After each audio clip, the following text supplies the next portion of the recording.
Yo, what is going on, everybody? It is your boy Potential Unleashed. I am back with another One Piece chapter review. This is One Piece chapter 1097. It is titled Ginny. A little bit less action-packed than the last two, not gonna lie. I mean, I'm expecting it. We can't have something go from 0 to 100 and for it to stay at 100 for every single chapter. That's not how stuff works. But even though this chapter was not as action-packed as the last few, I thought it was really informative. We learned more about Kuma and Ginny's relation, more of Kuma as a character, and I thought it was pretty good. But if you guys enjoy regular reviews like these, make sure you guys like the video, subscribe to the channel, hit the notification bell so you guys never miss out on a new video. With that, my name is Potential Unleashed, and let's get into the review. 8 years have passed since the God Valley incident. This would mean that Kuma is now 17 years old and Ginny is now 21. They are in the Sorbet Kingdom taking care of the older people that are there. Kuma is using his powers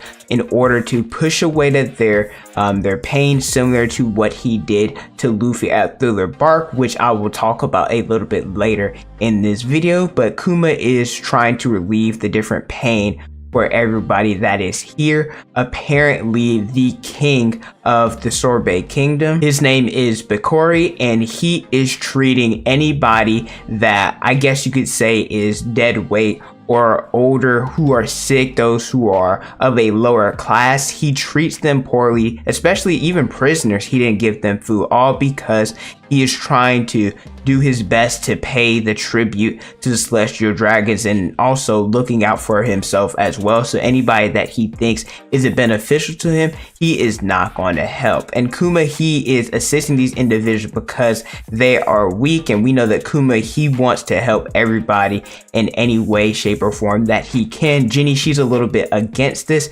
because we see that he offers, well, people ask him to do it multiple times out the week, and Ginny said, hey, we only do it on Sunday, so you're not allowed to ask for his help even more than this. Also, we see Ginny a little bit older, and there's so many guys that call her cute, so many guys that are fond of her, so many guys that are in love with her because she is such a beautiful girl. Later in the chapter, we see after he sent everybody home that Kuma, he's the person that has to take all the pain that he extracted from the different older, I don't want to call them grandparents, but the older individuals. And at first I was like, well, why is he doing this? But apparently if he or somebody doesn't take the pain, then it won't disappear. It'll end up going back on the people that he extracted it from.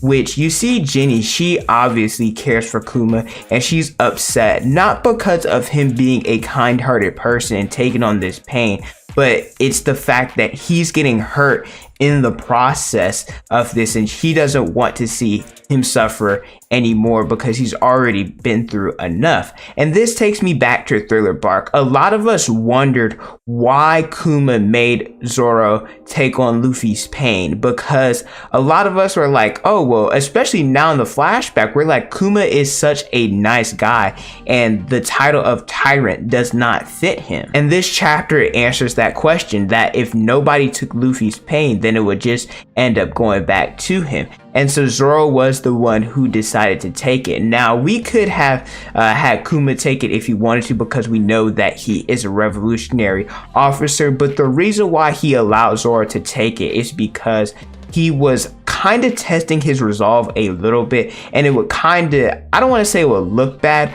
but if he ended up taking the pain instead of Zoro, then Zoro kind of would look a little bit bad. He already resolved himself and dedicated himself to doing it. This was his moment, and so you don't want to, I'm just gonna say, you don't want to shit on another man's resolve. So that's why Kuma did this, and that's why after the scene he was like, yo, your son has a lot of trustworthy companions. We also see that Ginny, she is in love with Kuma, that she wants to marry him and is asking him, hey, let's get married. And Kuma, although he wants to be with Ginny because he likes her too, the reason why he is so against it is because of what happened in his past. He remembers that his father, because he has Buccaneer blood, blood, and he was affiliated with his wife. They were married, had a son that she ended up suffering because of his father being a buccaneer. And so Kuma does not want Ginny to suffer anything like he did in the past. So although he really wants to be with her, he's trying to do this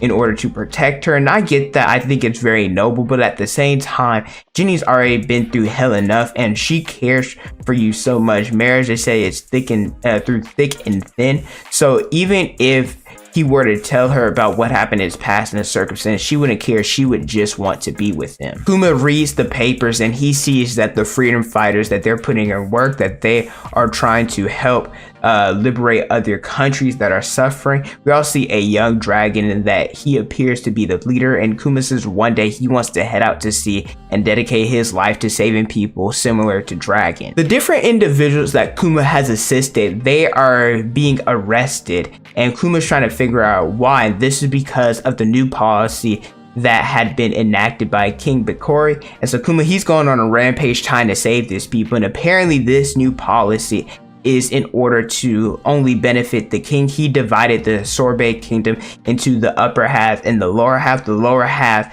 he is not claiming, and that they're basically, I guess you could say, their own individual country, and that the upper half is what's really the Sorbet kingdom. And in doing this, that would mean that their tribute would be a little bit less, because the different poor and old people that are on the lower half, that since they are, I guess you could say, originally they were a part of the Sorbet kingdom, I don't want to call them dead weight because that's mean, but in essence they were dead weight since they can't provide anything. They would still have to give additional resource to the celestial dragons, and now that they're, I guess you could say, not affiliated with the Sorbet kingdom anymore under the king's decree, it makes them have to give even less resources. And I understand why he did what he did, but at the same time, that's not right, because those individuals are people too. And I think as a king, you have to do a better job in figuring out a better solution. Kuma, he is in jail along with Ginny and some other individuals. These other few people, they were hitting on Ginny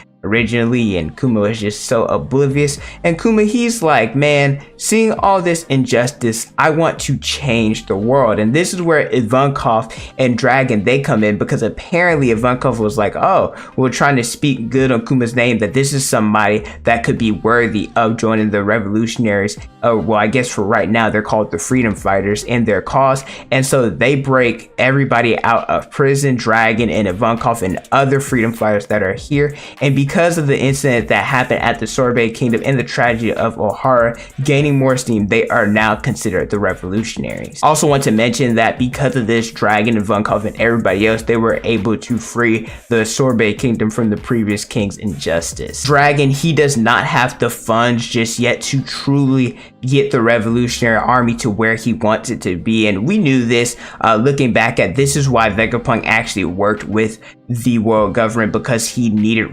money for his research. And even though Dragon wanted Vegapunk to join him, he just didn't have the money in order to assist him. But Dragon says once, you know, they can gain momentum and get more money, then the real revolution will start. Kuma's on board with that. Also, it's interesting to mention the reason why Dragon is good with weapons is because he was a part of the Navy originally. A lot of us speculated this, and the reason why he ended up leaving was because he did not sense justice within them, which a lot of times we see so many individuals talking about justice because there's different ideals on it. We know how Gart feels about it. Aokiji, he left the Marines because he's following his own sense of justice. There's also Akainu and how strict his rule is.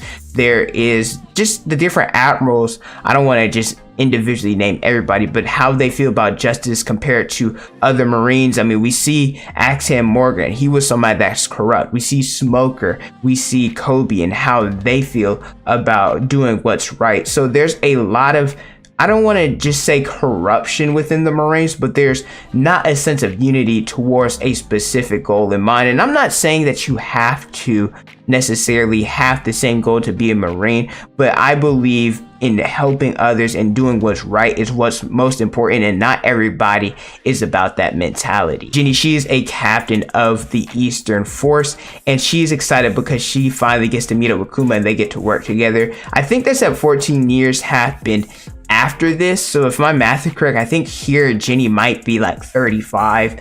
I think she's somewhere in that range, and they're still not married yet, so yeah, she's gonna be fiending all over this ninja. But apparently Ginny, she gets captured, and it's crazy because we know what happens to moms in One Piece flashbacks. We've seen it time and time again, so I'm expecting the worst from Ginny. Overall, really interesting One Piece chapter. I assume that the next one we are going to get why Kuma and Vegapunk have this relationship because of what happened to Ginny, and he's probably going to find a way to, I guess you could say, save her through Boney potentially. I'm really looking forward to see how that's going to happen. But let me know how you guys feel about this chapter in the comment section below. Thank you guys so much for watching. Don't forget to like, comment, and subscribe. Hit the notification bell so you guys never miss a new video from my Instagram, Twitter, and TikTok. It's on the screen and in the description below. Thank you guys so much for watching, and don't forget to unleash your potential.